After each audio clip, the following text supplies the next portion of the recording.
Once upon a time, in a quaint village, there lived a kind and gentle girl named Cinderella. She had lost her parents at a young age and was left in the care of her wicked stepmother and two stepsisters, Anastasia and Drizella. They treated her as a servant in her own home, making her do all the household chores while they enjoyed a life of luxury and leisure. Stepmother, Lady Eleanor, was a cold and calculating woman who only cared about advancing her interests and those of her daughters. She had a bitter and envious nature, resenting Cinderella for her gentle spirit and inner beauty. Lady Eleanor was constantly comparing her daughters to Cinderella, always finding fault in them, and praising Cinderella's grace and kindness instead. Anastasia and Drizella, like their mother, were selfish and arrogant, treating Cinderella as an inferior being. They would mock her appearance, belittle her dreams, and revel in her misfortune. They were both envious of the attention Cinderella received from the village folk due to her innate charm and good nature. The news of the royal ball sent a wave of excitement through the village, as every eligible maiden was invited to attend. Cinderella's stepsisters were thrilled at the prospect of meeting the prince, dreaming of becoming his future bride and gaining royal status. However, Cinderella's heart ached at the thought of being left behind while her stepsisters attended the ball.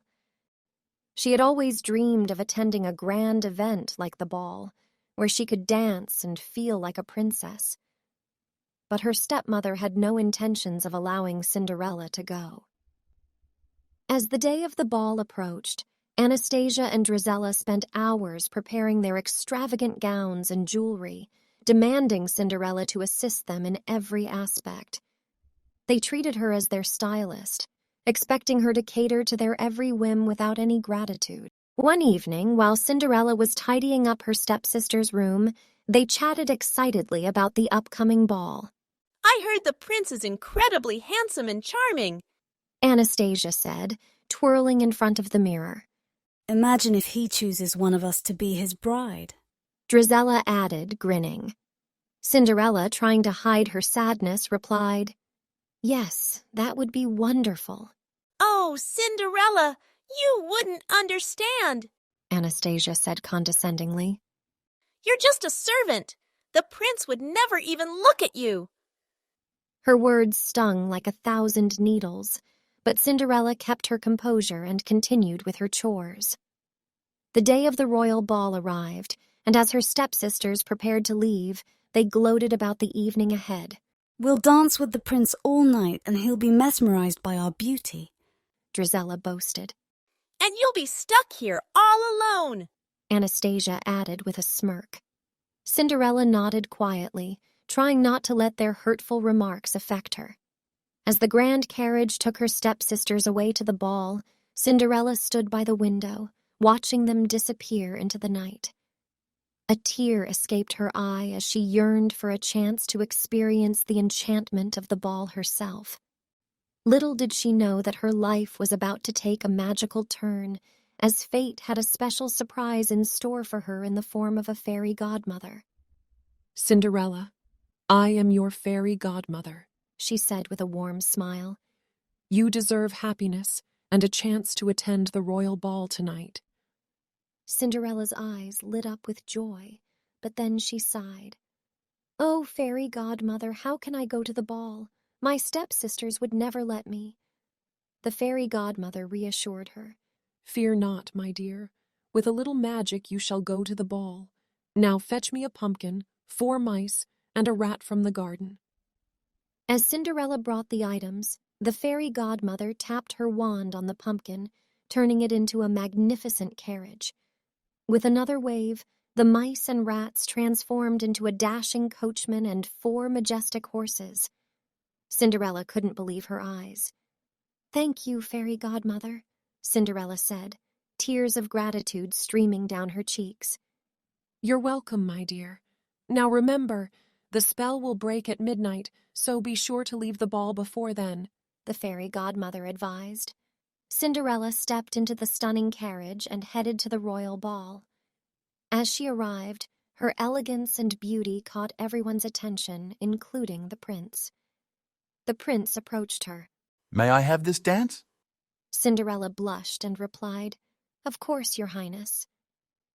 They danced and talked, and Cinderella felt a connection with the prince like she had never felt before. Meanwhile, her stepsisters, who didn't recognize her, sneered and made fun of the mysterious masked lady at the ball. As the night went on, Cinderella glanced at the clock and realized it was almost midnight.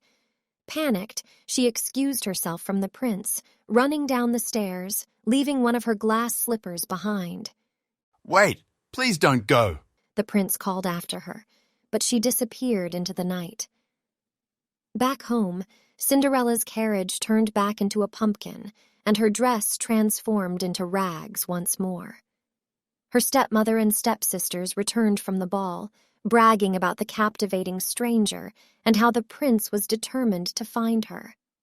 The next day, the prince's heralds announced that the prince would marry the woman whose foot fits into the glass slipper left behind at the ball.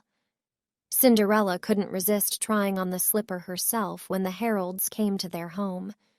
Her wicked stepmother tried to stop her, but the herald insisted. Amid the chaos, the prince himself arrived, having heard about the commotion. He noticed Cinderella and recognized her from the ball. It's you? The one I've been searching for? He exclaimed, filled with joy. Cinderella blushed and tried on the slipper, and it fit perfectly. The prince, overjoyed, took her hand and said, You have made me the happiest man alive. Will you marry me? Cinderella's eyes filled with tears of happiness, and she replied, Yes, Your Highness, I would be honored. And so Cinderella and the prince were married, and they lived happily ever after. With her kindness and the prince's love, they brought prosperity and joy to the kingdom. As for her wicked stepmother and stepsisters, they realized the error of their ways and changed for the better, seeking forgiveness from Cinderella. And so, the story of Cinderella became a timeless tale of love, kindness, and the belief that dreams can come true for those with pure hearts.